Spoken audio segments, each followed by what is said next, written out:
Hello and welcome, everyone. My name is Enrique Levin, co-founder and VP of Product at Zintro.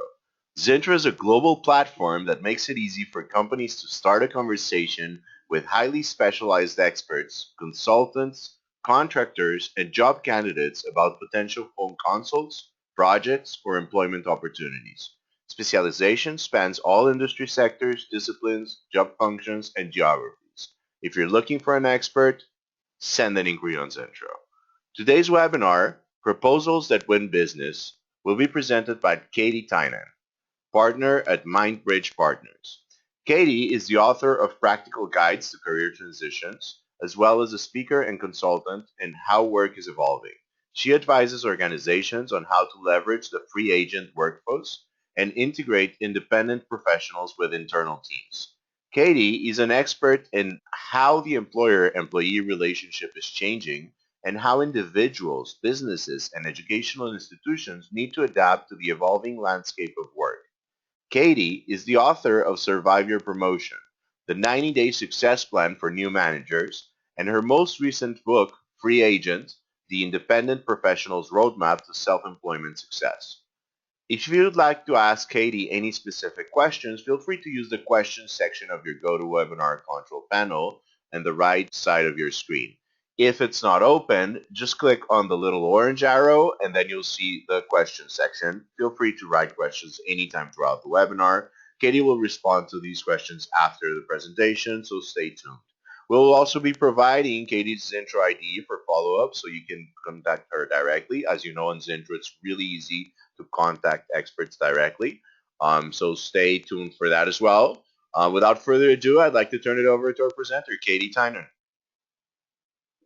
Thanks so much, Enrique, and welcome everyone. Thanks so much for being here with me this afternoon. It's sort of a rainy, foggy afternoon where I am, so I hope the weather is lovely wherever you are.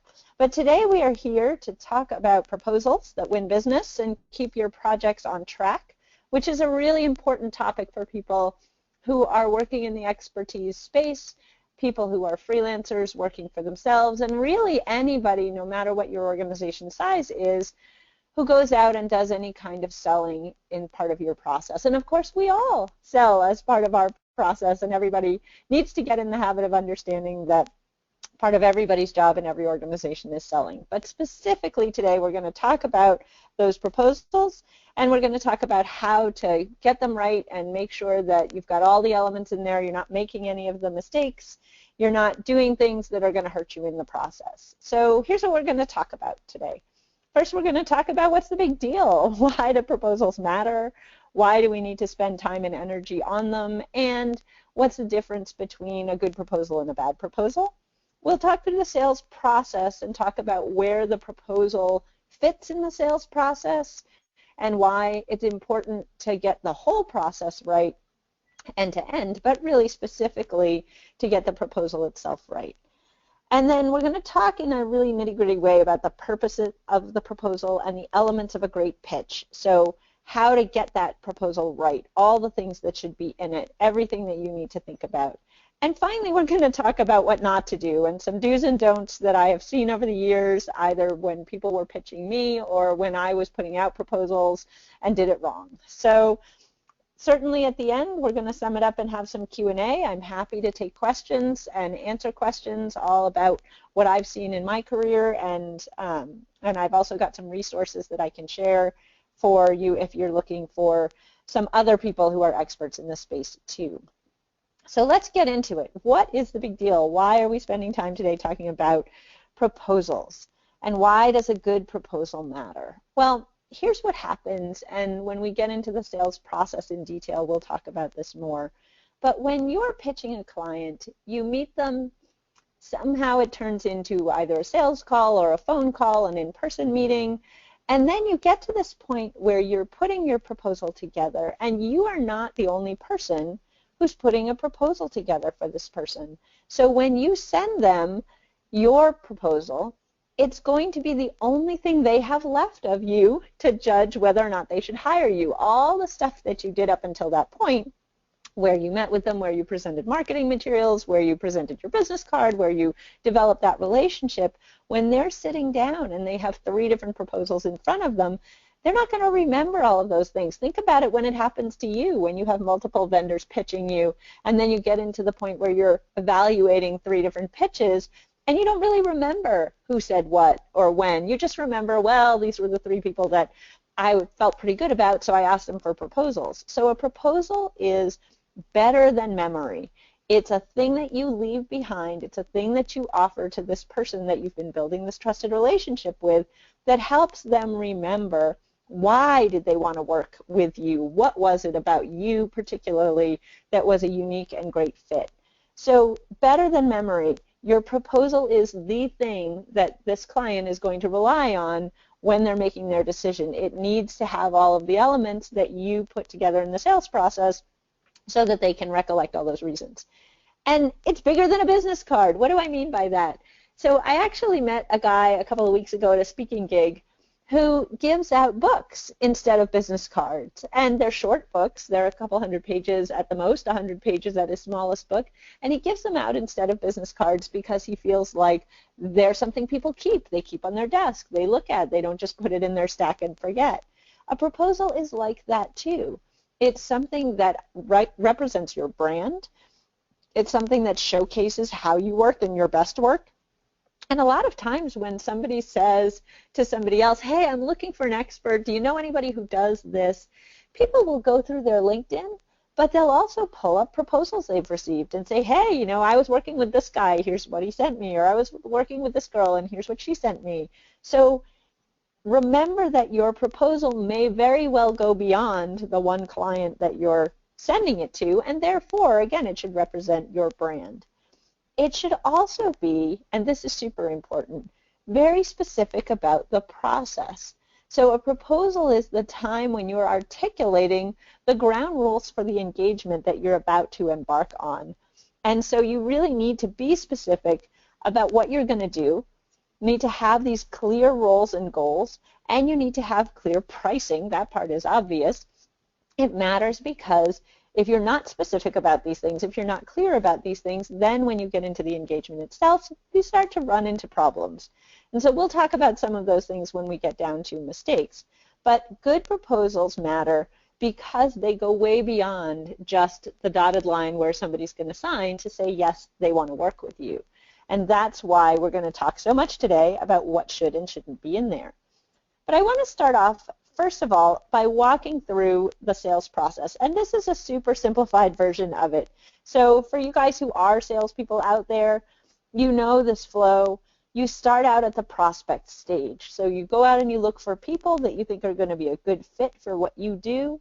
You meet with them to gather information. You write up a proposal. You have some kind of a negotiation. And then ideally, you close the deal with a signature. So that's the high level of pretty much every sale. But now let's dig into each one of them and talk about during that process why the proposal part of it becomes so important. And at every stage here in the sales process, there are elements that come back around to how you write up your proposal. So the very beginning of the process, the winning proposal starts with having the right prospects. When you're out there looking for people that you want to work with and looking for people who would get great value working with you, you need to be looking for prospects who are going to be a good fit, who are aligned with your business model. So what do I mean by that?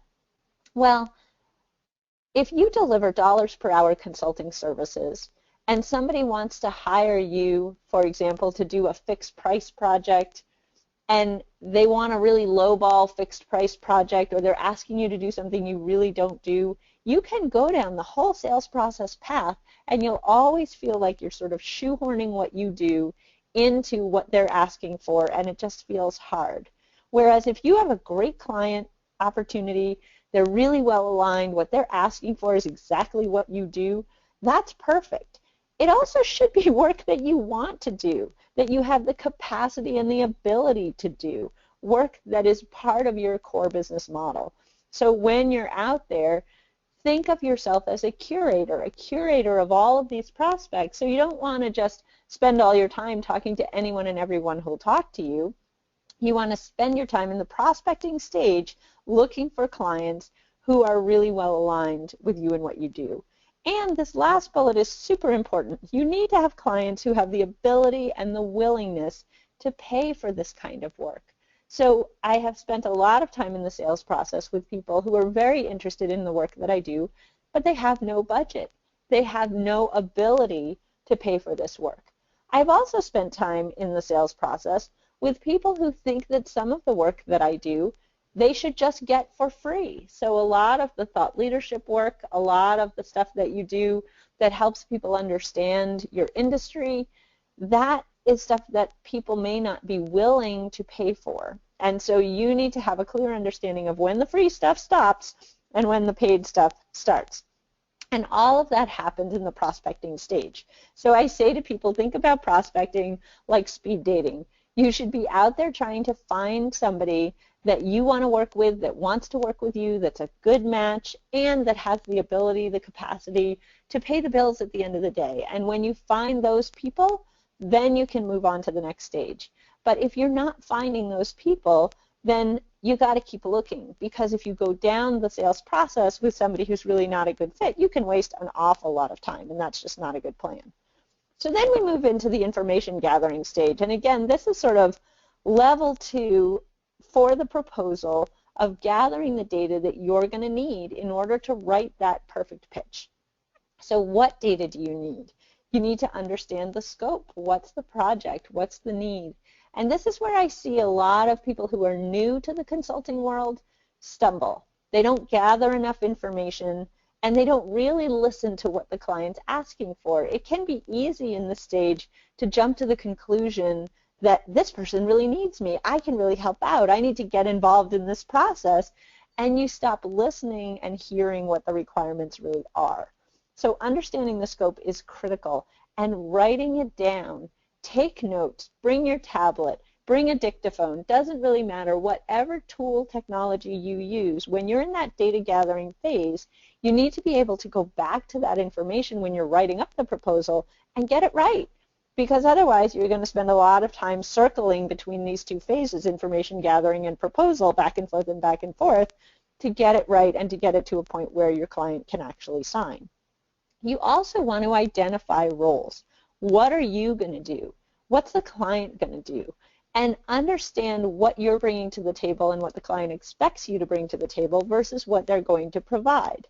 Because there are times when a client makes an assumption from working with another consultant or from something that was in another proposal, and you need to be able to clearly articulate what it is that you're going to do, what's included and what's not included, and that comes from the information gathering of what does this client want. You also need to identify the critical path for the project, and this feeds into something later that I'm going to talk about, which is how a proposal then turns into a project plan. So ideally, way back in this information gathering stage, you are gathering those key elements of what are the milestones, what are the expectations, both on the timing side and on the step-by-step side. So particularly with milestones that have some sort of externally facing element, for example, if you're working with a client and they're asking you to do some sort of marketing plan for them and they have a specific date in mind that they're going to put out this campaign, you need to understand that as early as possible so that you can know for your schedule whether you're going to be able to make that date, whether there are going to be blockers that are going to prevent you from getting to that milestone. All of those things are important. And finally, understanding the budget that the client has to spend on this work. So again, we're back to what we said in the prospect stage. Do you have someone who is willing and able to pay for this work? This is really where you need to dig a little bit. And I know consultants and experts who feel like this is a rude question to ask. And I'm going to be the person who tells you it doesn't matter if you feel like it's a little rude to say, do you have a budget for this project? If you have a budget for this project, what's the range? And some clients are going to be cagey about it because they want to see your pricing before they commit one way or the other. But really, the more information you can get in this stage about what the order of magnitude budget is, the better off you're going to be. Now, finally, you can move into the proposal stage. So here we are, and we're talking about actually writing the proposal itself. So what does that mean? You're going to sit down and you're going to take all that information that you gathered and you're going to start to put it together. And I have just a couple little things on this slide, and then again we're going to get in much more detail about this in a minute, what should be in this proposal. But what should you do in the sales process stage? Well, you need to set expectations on when they're going to receive that proposal. So presumably your information gathering was a meeting or a phone call or several, and then you said to them, I'm going to put this together in a proposal, and I'm going to get it to you by. And the 1 week rule is it should never take you more than a week to put together a proposal.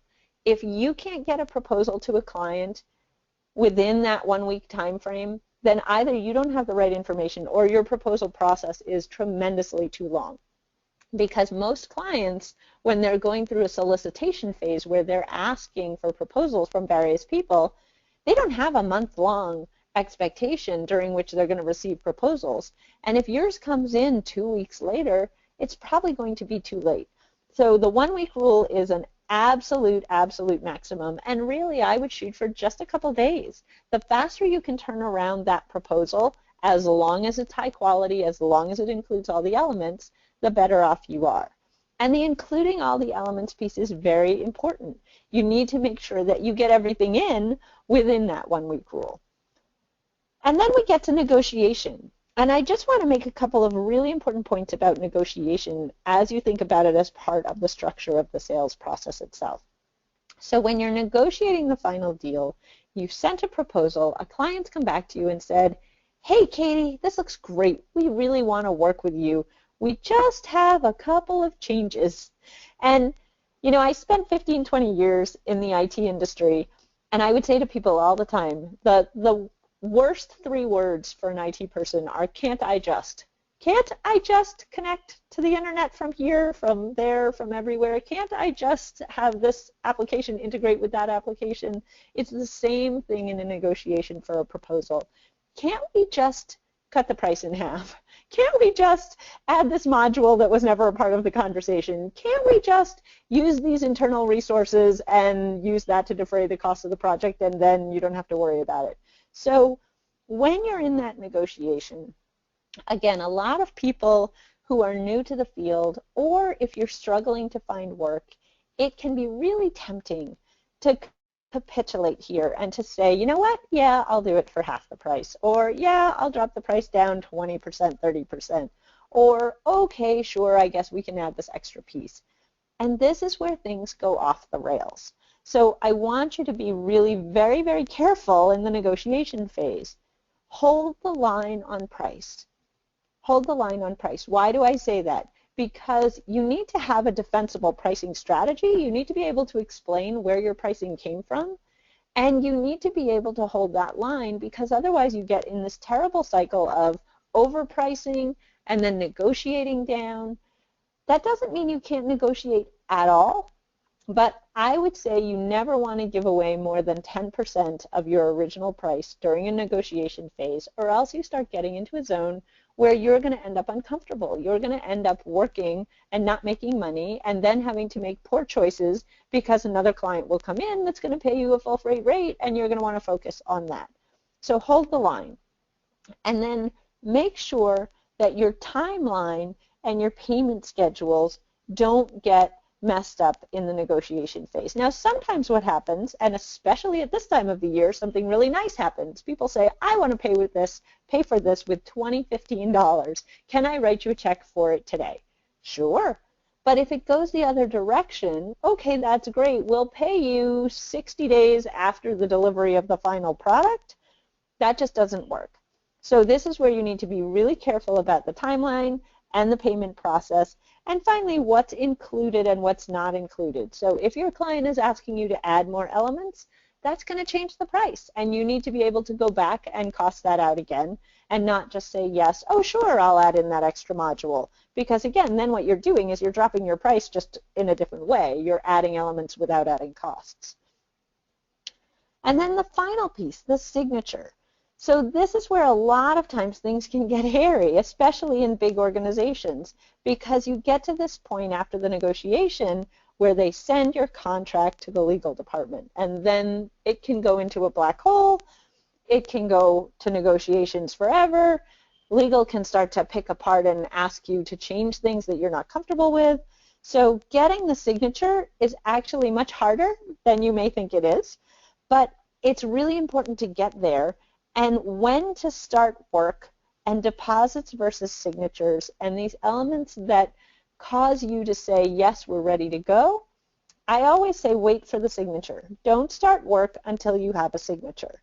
That's not as hard and fast a rule as don't negotiate on price, but if you don't have a signature and you start work, then you open up the possibility that something comes up in the signature process, it doesn't ever get signed, now you've done work for free, and your scheduling negotiations start to be really challenging. If you have other clients come up, they're good clients, they sign on the dotted line, and now you can't work with them because you've scheduled work with this other client who hasn't signed, who hasn't paid you a deposit, who hasn't said they're definitely ready to go. So hold the line on signatures, but if you have to fall back from signature, at least make sure you get a deposit. If you have no deposit and no signature, you should not start work. If you have a deposit but no signature, you can start work, but you need to make sure you're still thinking about and working on getting that signature. And vice versa, if you have a signature but no deposit, you can start work, but do make sure that you're holding the line and pushing to get that deposit. So we talked a little bit at the beginning of this about why proposals are important. Now I want to talk about the very specific purpose of what a proposal is all about. So one thing that happens all the time to people who get into consulting is they go out and they network and they talk to a lot of people and they come back to me and they say, Katy, I've been talking to lots of people and I feel like I'm networking, but I'm just not getting any business. I'm not signing any work. I don't understand why.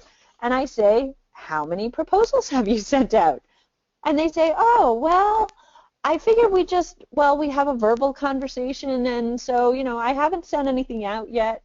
Send out proposals as early in the process as you possibly can. Why? Because you cannot close business unless there is a proposal for someone to sign. So you can have great conversations, and in fact, you can have a lot of really wonderful, lovely conversations that are interesting and engaging, but they will not lead to work unless you start framing those conversations into proposals of how you can actually do the job, how much it's going to cost, what the scope is, what the pricing and payment terms are. So the purpose of a proposal is to take a really lovely, nice conversation and turn it into an opportunity for you to win business. That is the fundamental purpose of why we write proposals. And it's important to have that document and construct, or else you can't ever close the deal. You can never close the deal if you don't have something for a potential client to sign. You can't close the deal if your proposal doesn't say what you're going to do, if it doesn't have the scope. And you cannot close the deal if there are no pricing and payment terms. So these are the elements that absolutely have to be in there. And I just want to remind you something that my father told me when I first started getting into business for myself. And I'd say to him, Dad, I'm really busy and I'm doing a lot of stuff, but I don't feel like I'm getting the work I want. And he would say, Katy, how many proposals did you send out this week? How many activities did you do this week that directly lead to you closing business, whether that's a proposal or whether that's a sales call? So understanding that a core part of what you do, your weekly activities, has to be churning out proposals and churning out these closing the deal sales calls. Those are the things that are going to move you forward. And that, at the end of the day, is the fundamental purpose of writing proposals in the first place. Okay, so now let's get into what's in that great proposal. What are the elements that make it possible for someone to work with you, and what should be in that proposal document? So first of all, you should have a section, and it should be right up at the top, about the project and the client. So many proposals that I've read start off with 2 pages, 3 pages, 5 pages about the company itself, all about us. We're so great, we've done all this good work, this is what we do, this is how we do it. And it doesn't get to be about me, the client, until much later in the proposal. So then I'm flipping past all their beautiful stuff because I want to see what they're going to do for me. So when you're writing a proposal, always start with the client. Start with the project. That's what gets your client to read it. They want to read about what's happening in their project. They don't want to read about you. They want to read about themselves. So start off every proposal with a summary of the project and your understanding of that client. That's going to build the credibility that causes them to continue on to the next section, which is about you and your expertise. And again, this is important. It's important for you to showcase your expertise, but it's also important for that expertise to tie directly back to the project and the client. So one mistake that I see a lot of people make in proposals is they have 3 to 5 pages of boilerplate about themselves and no relationship between that boilerplate and the specific project that this client is asking about.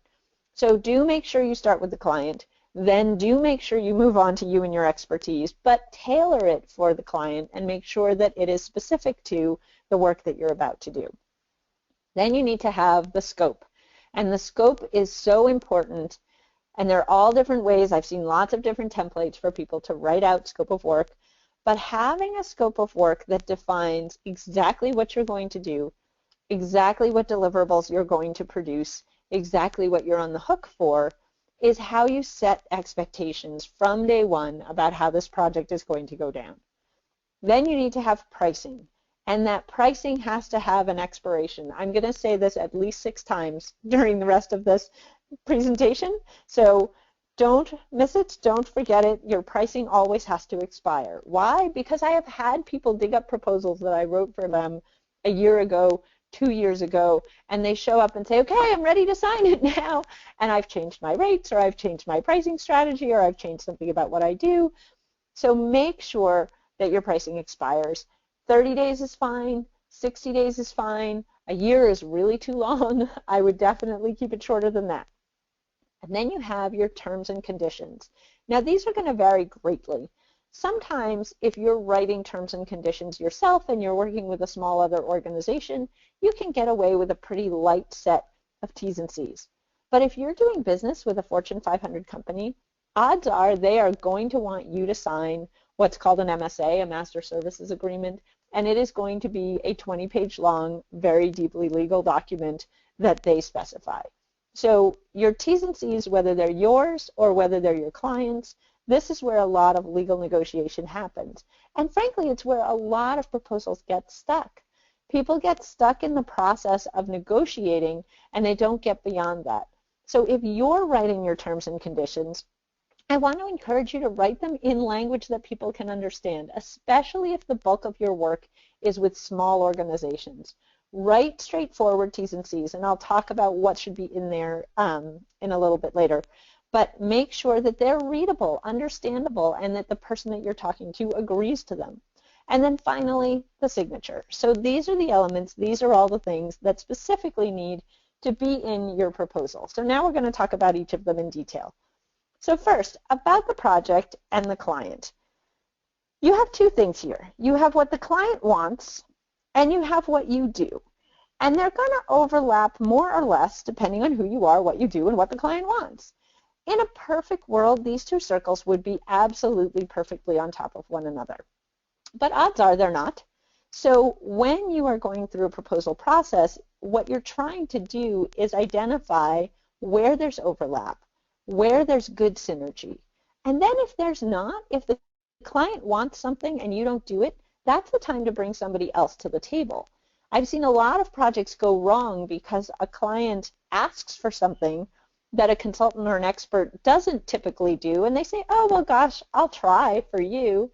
And then the client result is not what they want, and the person who's doing the work is frustrated. So the better match you have, the more overlap you have between what the client wants and what you do, the better. And when you're writing your proposal, this is again where you're trying to articulate that. Here's what I heard you want, Mr. Client. Here's what I do, Mr. Client. And here's where those 2 things intersect. And then if you hear other things that are part of the process, that's when you can go back and say, and for these other things, I recommend you talk to this person or you go down this path or whatever. But you really want to be in that sweet spot of where what you do and what the client wants really intersect very, very well. Then you get into the about you and your expertise piece. So here again, you're showcasing you and your team. What do you know? What have you done? What's your experience that aligns with what this client is looking for? And finally, what's the process? What frameworks, what best practices, what things do you do that are differentiating factors? Now, again, you need to keep in mind that this is a lot of times where your potential client is going to lay your proposal side by side next to somebody else's. And they're going to look and say, gosh, your expertise here is not so great compared to this other company that has 40 different people on their team. So the better that you can position your expertise, your experience, and your process as totally aligned with exactly what the client is looking for and asking for, the better off you are. Are you going to be in worse shape when you're going up against one of those big firms that has hundreds of consultants? Actually, no, because they're going to put out a boilerplate proposal that has 20 pages of aren't we fabulous, and the client is going to skip right over it. So this is a great opportunity to get business when you're a small shop, and it's a great opportunity for you to really be clear about why your expertise is perfectly matched and perfectly aligned to what that client wants. Then you get into the scope. So the scope has two important pieces, what's in it and what's out of it. And when I say what's out, I don't mean it doesn't show up. I mean you need to clearly identify in your proposal what things are outside the scope to begin with. So are you including project management? If that's in the scope, then there needs to be a time associated with that. Then you have time and materials of the people doing the work. Then you might have other resources. And some of you I know do things in the space that has software elements and other pieces like that. So are those factors included in the scope and in the project or not? And then what's outside the scope? What things does the client need to bring to the table, or do they need to source outside? And the better you articulate that, the smoother, again, your project is going to go. And this is the most important section, absolutely most important section for keeping the project on track after you win the work. So spending a lot of time on the scope and especially customizing the scope every single time is important. I know people that copy and paste. They take scopes from other projects, they pop them in there and say, hey, this is what I did for this other person, it'll probably work here. All of that is okay, but you need to make sure that you look at that especially carefully right before you send it over, because if you have things that are wrong in the scope and it goes forward and gets signed, now you are 100% accountable for delivering on something that probably shouldn't have been in there in the first place. Okay, I'm going to say it again. Guess what? Pricing needs to have an expiration. Now, on the top of having an expiration, you also want to think about your pricing strategy. So I see a lot of consultants go in and pitch fixed rate projects because they want to be able to give a client a budget. You pay me $10,000, I'm going to do all this work for you. And clients love it because then they can start adding extra stuff in there. And if you're not really careful about change of scope, that stuff just ends up getting shoveled inside of the initial project, and that's where you get scope creep. The flip side of that, every consultant loves hourly pricing because then there's no risk. If I work on it, I just bill you for the number of hours I work, and that way I know that I'm always going to get paid. So you have to choose which of those things you're going to go after and which of those things is the best value for you and for your customer. And you can do a hybrid. You can say this much is fixed rate because I know how long it's going to take and what it's going to take to do it. And then if you want to do this other stuff, I'll do that by the hour because we can't really put a clear guideline around how long it's going to take or because there are dependencies outside of my control. But make sure that you're pretty clear about fixed rate versus hourly. And I tell people, if you're not sure, start with hourly. And then once you've done a couple projects, you'll get much more clear about how much time things take and how much it costs.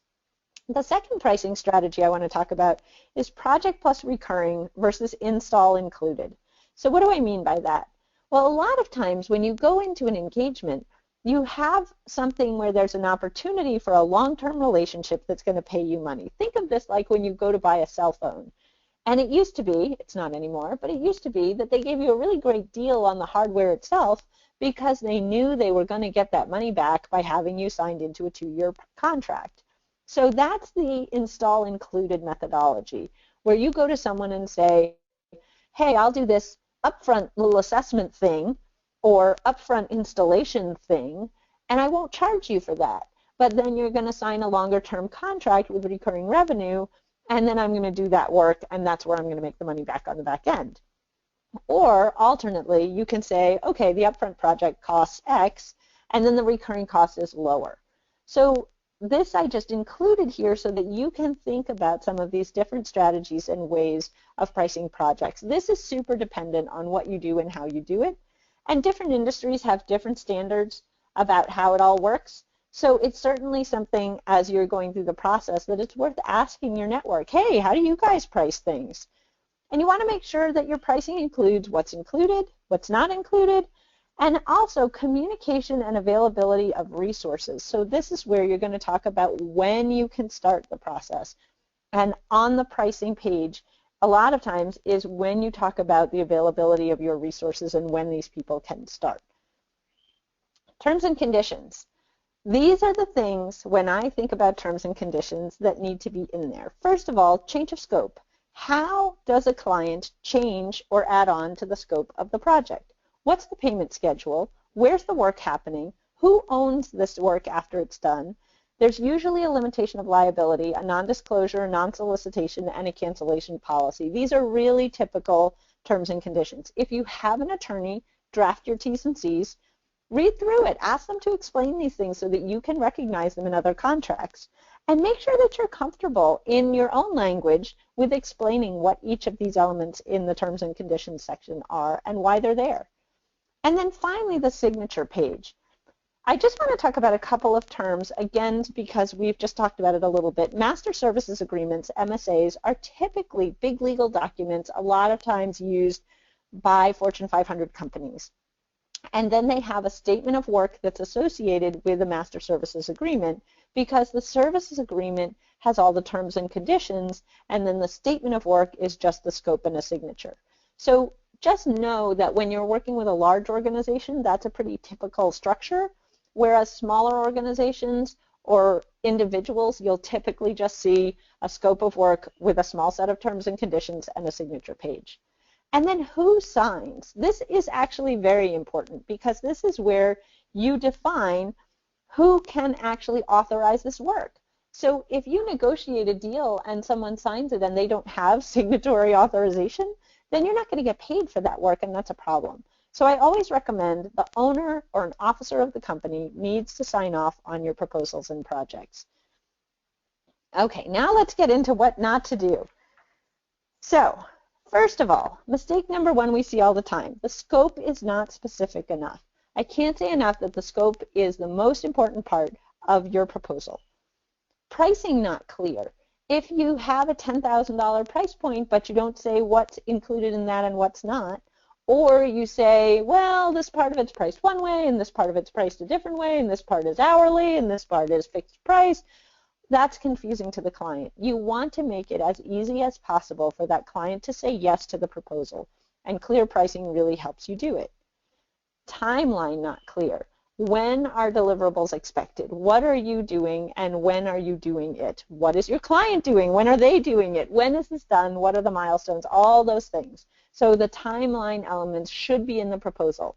Sometimes you're going to run into clients that don't know, or they're going to delay in the signature and negotiation process to a point that the original timeline is moot. So you also want to have a timeline that's not bound to a specific start date. So you can say this part of the project takes a month, this part takes a week, this part takes a day, and then you scale it out from your start point rather than already specifying we're going to start January 1st and then having the negotiations run over into February, and now all of a sudden you're already a month behind. Mistake number 4, terms not clear. And again, if you can write your terms and conditions in English, in understandable English, you will make your life much easier, because the terms, how the process works, how the project works, need to be clear to both parties. You need to understand them, your client needs to understand them. If you're working with a big organization and they're putting an MSA in front of you, then you need to make absolutely sure that you understand what each and every element of that means. So that's when you absolutely need an attorney to help you go through that. And this is mistake number 5. Organizations that put so much legalese, so much text in their proposal, that it just becomes burdensome to understand. I have seen lots of organizations just take a proposal like that and toss it because they don't have the time or the budget to go through and spend thousands of dollars on a lawyer to parse all this legalese. So as much as it's nice to make sure that you're covered, you need to also think about the client expectations on that side. Price too low. So how many experts have started off their process by undercutting the market, really low pricing, and then thinking they're going to raise their prices later? If you're pricing yourself way too low, again, a lot of customers are going to think that that's a little strange, and they may actually put your proposal aside if they feel like it's out of line with the other things that they're seeing. But it also means that you may put yourself in a position where then you can't do the work because you've priced it too low, and now it doesn't actually make sense for you to do this work, especially if you get other work and you're busy. So make your scope specific, make your pricing and your timelines and your terms clear, stay away from too much legalese, and make sure that you're pricing reasonably. So let's sum it up. Your proposal is the only memory that your client and your prospect is left with after you leave the room. So make sure that memory is a good one, and make sure that your proposal articulates all the reasons why they should work with you. Be specific. Be specific in the scope, be specific on the price, be specific in the timeline. Change order processes are very, very important. So have a process and then hold your client to it. It doesn't matter how wonderful your change order process is if you never use it. So you have to be alert to when a client or even someone downstream from the person who signed the proposal is introducing something that is potentially a change. Because a lot of times the people you're working with day to day on a project are not the people who signed the contract, and they don't know what's in the scope and what's not. So the burden is on you and the responsibility is on you to recognize when somebody is proposing something that is actually out of scope, and then to go back to that person who signed the contract and say, hey, Susie wants me to do this other thing. I'm happy to do it, but it's outside the scope of the project. So here's a change of scope. Here's a little estimate of how much it's going to cost. Here you go, Mr. Client. I'm going to go back to work. You let me know if you want me to sign that or not. And then defend your pricing strategy in your process. Again, don't just let go of pricing the first time somebody comes back to you and says, is this the best price you can give me? Your first answer to that should always be, yes, it is. And if somebody really wants you to change your price, they need to explain why that's the case. But you need to have a defensible pricing strategy in order to make that conversation work. And then finally, protect yourself in your work. So do make sure that you have legal contracts in place. Do make sure that people are signing those contracts. Do make sure you're following processes like getting deposits. But don't make it hard for people to work with you. If you make it too hard for people to do business with you, they're going to go find other places. They're going to go find other things to do. They're going to find other people to work with. So the easier you are to work with, the better your chance is at winning business. So that's it. That's my webinar for today, and I'm happy now to take some questions and to talk about some of the details and the variables in this, but thank you all for joining us today, and I'd love to hear what questions you have. Thank you very much, Katy. If you don't mind putting your Zintro profile information on screen, just for everyone's education purpose, feel free to contact Katy by going to her Zintro profile. It's extremely easy and completely free. We will keep the webinar session open for another 10-15 minutes to respond to any questions the audience might have. As a reminder, use the questions section of your GoToWebinar control panel on the right side of your screen to write your questions, and we'll go through them as quickly as we can. The first question is from Brian. Brian asks, for pricing, should this be a per hour charge or a per project charge? Or payment when reaching certain milestones? So that's a great question, Brian. Thanks. And I think it's a question that a lot of us struggle with, which is hourly pricing versus project pricing. Part of it is an education thing. You're going to need to educate your clients a little bit that typically most project-based pricing comes from hourly pricing. So they're not completely separate.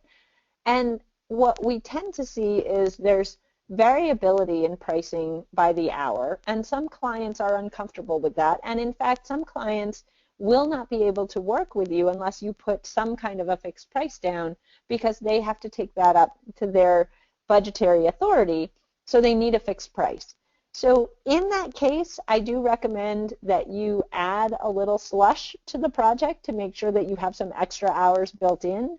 I typically add between 10 and 20% if I'm going to do a fixed price project, just to make sure that I have enough time in the budget to deal with any contingencies and things that might be unknown.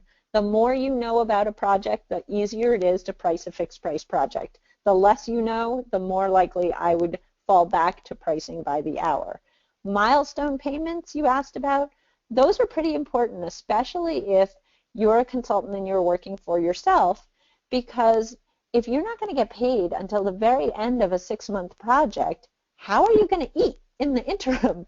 So having a deposit up front, having some kind of milestone payment structure in the middle of the project, but also having a holdback of, typically it's 20%, where the client holds that money until the project is complete and they've approved that it's complete, so that you're on the hook until the very end. All of that is a pretty typical structure.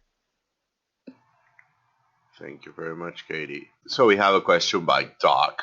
And Doc asks, in the scope, do you think that it's good or bad to list specific exclusions? So Doc, that's another great question. I typically would include major exclusions. So if there's something obvious that you know clients always think is included and it's not, or something like that, I would absolutely include in the scope that that portion is excluded. However, if you end up with a list of 20, 30, 40 things that are excluded, it starts to become distracting. So at that point, I wouldn't just put absolutely everything you can think of that you're excluding, but definitely you want to make sure that you're putting in the big ones. Thank you for that, Katie. We have a question from Randall. So Randall asks, could you address the concepts of retainers as part of the pricing strategy? Oh, Randall, that's a really good question. So retainers are something that a lot of consultants like because it's recurring revenue, it's stable. If you get on a retainer relationship where a client is paying you $10,000 a month or $20,000 a month, that can be really nice for stability. Sometimes retainers work the way they do with attorneys, where you ask a client to pay you a certain amount of money up front, and then you work through by the hour and you show them hourly billing until that retainer gets down to a certain point, and then you ask for another chunk. There are some clients, again, who will not get into a retainer-based relationship because their company has policies that say we don't do retainers. And so you, again, need to be careful that you're being easy enough to work with. But the nice thing about a retainer is you're getting paid up front. So if you can get retainers, that's terrific.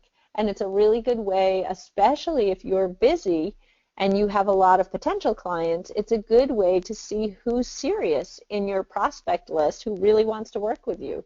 Because somebody who's willing to put money down up front to work with you is somebody who's a serious client. And somebody who wants to wait and pay you 60 days after the work is done, that's someone who's not such a serious client.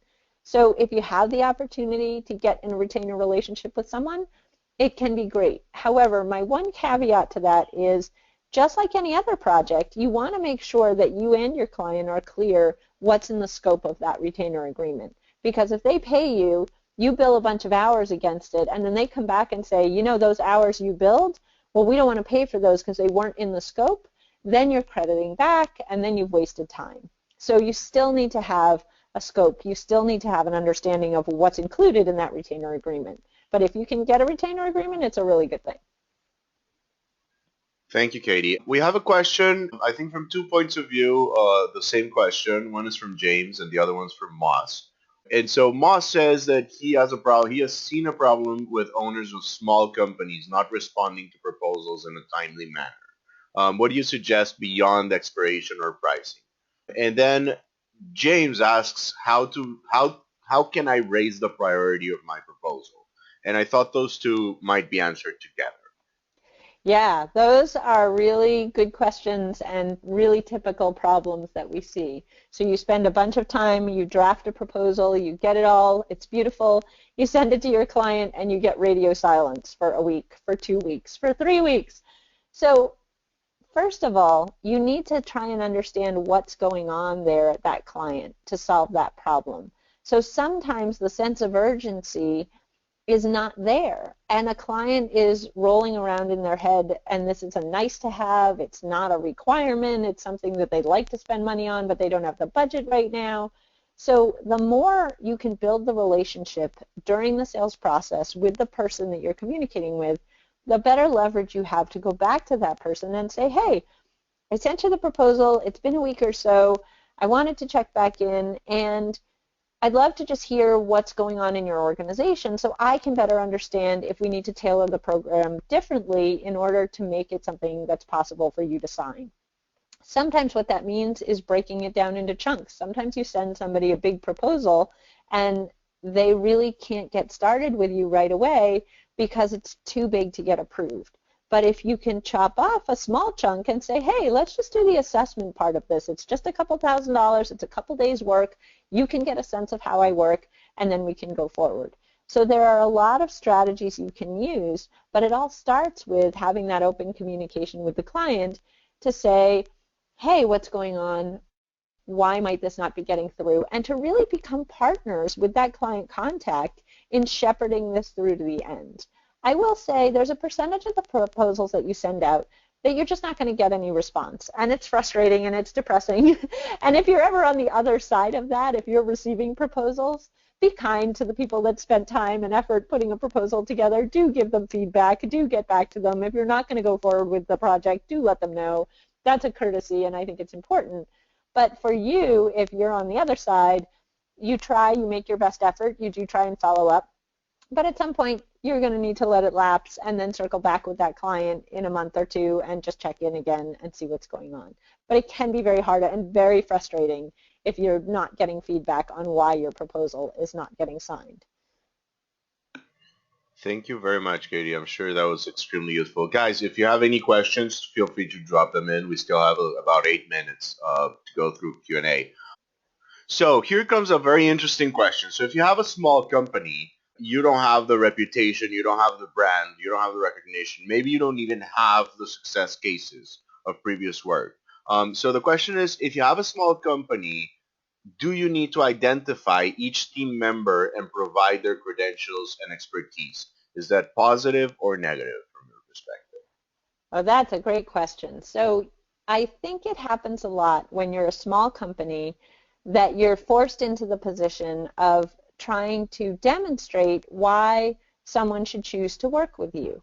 And there are different ways to demonstrate that you're the right choice. So sometimes you demonstrate that by showing credentials. So you might show the resumes of some of the people on your team. You might show, if you don't have previous work that you've done as your company, but one or more of the people on your team has done a similar project. You can write up case studies and do some of those things. I see a lot of small organizations get very creative, and you have to sometimes, to win those first few gigs and to get those first few opportunities that start to allow you to build your brand. So a couple of comments on this. First of all, and this should be totally obvious, but I'm going to say it anyway, don't lie. Don't make things up. If you don't have a big client base, it's okay. But you can go to this client that you're pitching and say, look, I've only done this a couple of times before, but the times that I've done it have been really successful. Or I haven't done exactly what you're looking for, but I have done this which is really similar. Or you can go and say, look, I understand that I don't have a big reputation to work off of, so why don't we start small? And why don't we take a bet with a small project, and then you'll have a demonstration of who I am and how I work. So it does make sense to be creative. It's always a bad idea to make things up. And finally, you do want to be a little careful with your staff or with your connections, especially if you're running an organization where you have people who also freelance on the side. So what do I mean by that? Well, let's say you're pitching a client, and your client says, great, who's going to work on this? And you send them 2 or 3 resumes of people that you could potentially use with them. That client can go zipping right over to LinkedIn and find those people and connect with them directly. So you need to be careful and a little protective in those circumstances. And the way I typically handle that is, rather than sending an actual CV or an actual resume to a prospect, I would send them a summary. So I would say, we have talent on staff that has these credentials or has this experience or that's worked with these particular companies, rather than saying, we have Mary and here's her email address, reach out to her directly. So don't make it too easy for your clients to go right around you if you have experts that also do freelance work on the side. So I hope that answers the question. Thank you very much, Katie. So we have another question by Alex. To avoid the spray and pray, how do you screen out, or what strategies do you recommend to screen out potential clients who cannot afford your work, to avoid so much waste of mine Yeah. and their time? That's a great question. So I would never recommend somebody who is an expert, somebody who's a consultant, doing the spray and pray proposal method, because first of all, it's pretty low probability that generic proposals are ever going to get signed. So if you took a standard proposal and sent it out to 1,000 companies, you're probably not even going to get a single callback. Every successful proposal that I've ever written has evolved out of long conversations with prospects about the work, about their needs, about all those things, which is time consuming. However, it's the only way, as far as I've seen, to actually get the signature on the dotted line. Now again, this varies by industry. So it's a little different if you're working in an industry where you're selling a product or you're selling a service or you're selling something that's low cost and that you just expect people to buy off the shelf. But when you're selling professional services, especially expertise-driven professional services, the sales cycle is long, it is time consuming, it does require you to customize every single proposal, but when you do that, you have a much higher probability of actually closing the business. So I would stay away from the spray and pray entirely, and I would focus on developing and building those relationships early on in the sales process, because that's how you're going to uncover whether they have the budget, whether they're really interested in working with you. A company is not going to waste their time on that long a conversation if they're really not interested at all. Thanks, Katie. We have still a lot of questions, but respecting everyone's time, we have about 3 minutes left. So I'll go with two more, and then I think we can close the session. I'll make sure you receive all the other questions. So we have a question from Marty asking for suggestions on getting to the signer versus the needer. So that's another good and important question, which is, who's the decision maker? Who's the person who at the end of the day can give approval to this project and move the project forward? Sometimes the person that you're talking to is not that person, but then they will engage that person later on in the process. Sometimes you will never engage with that person. So I think it's a mistake, and in fact, it can be awkward when you try and push beyond the person you're communicating with because you know they're not the person that can sign the deal. Your goal is to make the person you're communicating with your biggest advocate. Let them be the person that goes up the chain, that gets that signature, that advocates on your behalf, because trying to go around them is not generally successful. However, when you're working with that person, you also want to say, hey, what do you need? What can I provide for you in this proposal? How can we structure this so that it has the best possibility of getting approved and getting signed? So understanding who the signers are in an organization and understanding what they care about is pretty important. I always tell people, if you don't have some friends in your network who are CFOs, you should go make some friends who are CFOs, because CFOs think about signing and think about committing and think about budgets differently than people who have never sat in that chair in that position. So understanding what a financial decision maker is looking for and what they need to know in order to approve a project, and also understanding budget cycles and when budgets get approved, is really important so that you don't get frustrated in the process.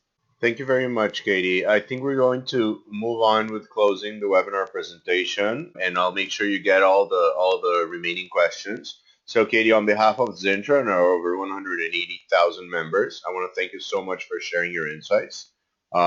This closes today's presentation, everyone. I wish you all a very nice day. Thank you for attending.